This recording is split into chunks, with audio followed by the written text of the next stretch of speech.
2024년 갑진년 푸른용의 해를 맞이하면서 정책들도 많이 변경되었고 앞으로도 계속 바뀌고 추가되는 사항들이 많습니다.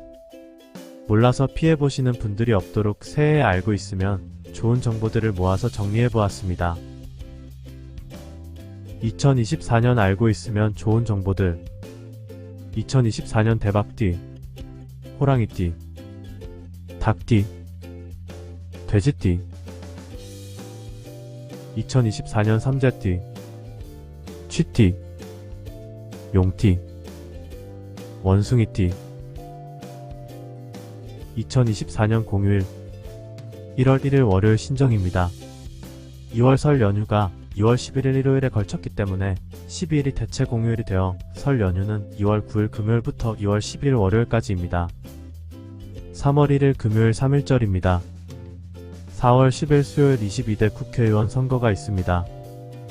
5월 5일 어린이날은 일요일에 걸쳤기 때문에 6일이 대체 공휴일이 되었습니다.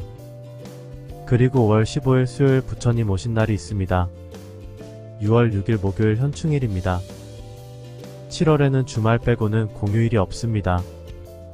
8월 15일 목요일 광복절입니다. 9월 16일 월요일부터 18일 수요일까지 추석 연휴입니다. 10월 3일 목요일 개천절이고 10월 9일 수요일 한글날입니다.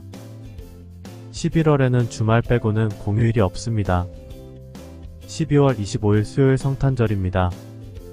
2024년 연차 쓰기 좋은 연휴. 2월 설 연휴가 금요일부터 월요일까지라 13일 화요일에 연차를 쓰면 총 5일입니다. 3월 3일절이 금요일이라 4일 월요일에 연차를 쓰면 총 4일입니다. 4월 22대 국회의원 선거는 수요일로 조금 애매하지만 만약 연차를 붙여서 가능하시면 8일 9일에 쓰셔서 주말 플러스 연차로 총 5일입니다. 5월 7일 화요일에 연차를 쓰면 총 4일이고 만약 5월 1일 근로자의 날에 쉬는 직장이시라면 2일 3일에 연차 쓰셔서 근로자의 날 플러스 연차 플러스 주말 플러스 대체 공휴일까지 총 6일입니다. 부처님 오신 날에는 연차를 붙여서 가능하시면 13일 14일 쓰셔서 주말 플러스 연차로 총 5일입니다. 6월 현충일이 목요일이라 7일 금요일 연차를 쓰면 주말까지 총 4일입니다. 8월 광복절은 목요일이라 16일 금요일 연차를 쓰면 주말까지 총 4일입니다. 9월 추석 연휴에는 연차를 붙여서 가능하시면 19일 20일 쓰셔서 주말 플러스 추석 연휴 플러스 연차 플러스 주말에서 총 9일입니다. 10월 개천절은 목요일이라 4일 금요일 연차를 쓰면 주말까지 총 4일이고 한글날은 수요일이라 7일 8일 쓰셔서 주말 플러스 연차에서 총 5일입니다. 12월 성탄절은 수요일이라 연차를 붙여서 가능하시면 23일 24일 쓰셔서 주말 플러스 연차에서 총 5일입니다. 2024년 만나이. 작년 2023년 6월 28일부로 만나이가 시행되었지만 아직 익숙하지 않으신 분들이 많습니다. 그래서 출생연도별로 쉽게 확인하실 수 있게 2024년에 맞춰 정리했으니 확인해보세요. 2024년 바뀌는 제도. 2024년 최저시급. 2023년 최저시급 9,620원에서 2.5% 인상되어 2024년 최저시급이 9,860원이 되었습니다. 하루 8시간 기준 1급 78,880원이고 주 5일 40시간으로 월 환산액은 206만 740원이 되겠습니다. 2024년 생계급여. 1인 가구 기준으로 2023년보다 14.4% 올랐고 4인 가구는 13.16%가 올랐습니다. 생계급여 수급 선정 기준 또한 기존보다 2% 완화되어 약 3,800가구가 더 지원받을 수 있게 되었습니다. 2024년 분리수거. 페트병 분리배출. 기존의 플라스틱으로만 분류되어 있던 것에 변경사항이 있습니다. 생수나 음료수, 간장이나 식초 등 먹을 수 있는 것이 담겨져 있던 페트병은 앞으로 투명 페트병으로 따로 분리배출하셔야 됩니다. 락스나 샴푸, 주방세제나 손세정제 등 먹을 수 없는 화학제품이 담겨져 있던 용기는 원래대로 플라스틱으로 배출하시면 됩니다. 비닐 분리배출. 포장할 때나 배달음식에서 나오는 랩은 비닐이 아닌 일반 쓰레기로 분리배출하셔야 됩니다. 위생팩이나 위생장갑 등도 비닐류로 배출이 가능하지만 오염된 비늘은 일반 쓰레기로 버리셔야 됩니다. 안전 포장으로 오는 뽁뽁이도 비닐류로 배출하세요. 라면이나 과자 봉지는 비닐류로 배출하시는데 부피를 줄이기 위해 딱지 모양으로 접어서 버리시는 분들이 많습니다.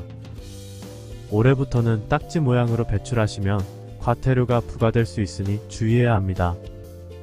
장류 분리 배출.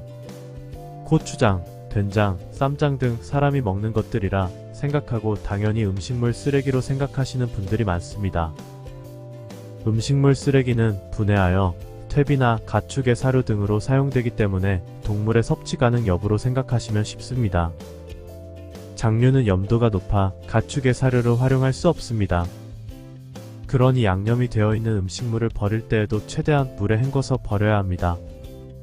또한 매운 고춧가루나 고추씨도 사료로 쓰기에 적합하지 않아 일반 쓰레기로 버리셔야 합니다.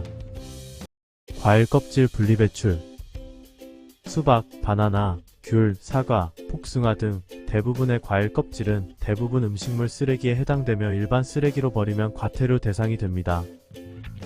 수박이나 멜론같이 껍질이 두꺼운 과일의 경우에는 칼로 잘게 잘라 배출하세요. 잣이나 밤, 호두 등은 단단한 껍질을 가진 과일로 일반 쓰레기에 해당합니다. 스티로폼 분리 배출. 과일망이나 육류 포장에 쓰이는 작은 스티로폼은 일반 쓰레기로 배출하셔야 합니다. 흰색 스티로폼 상자만 테이프나 스티커 등 제거하여 스티로폼류로 분리 배출하세요. 유색 스티로폼은 지자체 분리 기준에 따라 버리시면 됩니다. 출산 장려 정책. 부모급여. 명세 기준 2023년 70만원에서 2024년 100만원으로 올랐고 1세 기준 35만원에서 50만원으로 올랐습니다. 혹시 바우처 지원을 받고 계셔도 부모급여 금액이 더 큰 경우에는 차액만큼 현금으로 지급된다고 하니 잊지 마세요. 다자녀 출산 지원금. 첫 만남 이용권은 200만원을 지급하여 생애 초기 아동 양육에 대한 경제적 부담을 줄여주는 지원 사업입니다.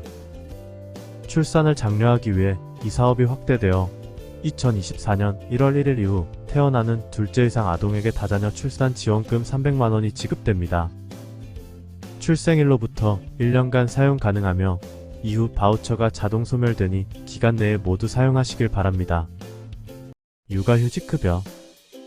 육아휴직급여는 남녀 맞돌봄 문화를 확산하기 위한 사업으로 육아휴직 가능한 기간이 생후 12개월에서 18개월로 연장되었습니다.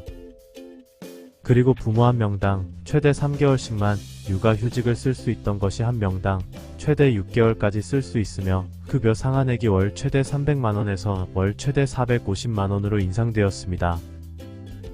배우자 출산 휴가도 기존 5일에서 2024년에는 10일로 확대되어 지원합니다. 휴일을 제외한 평일 기준 10일이라는 점 잊지 마세요. 이번에는 새해에 알고 있으면 유용한 정보들과 2024년 바뀌는 제도, 그리고 출산 장려 정책에 대해서 알아보았습니다. 시청해주셔서 감사합니다.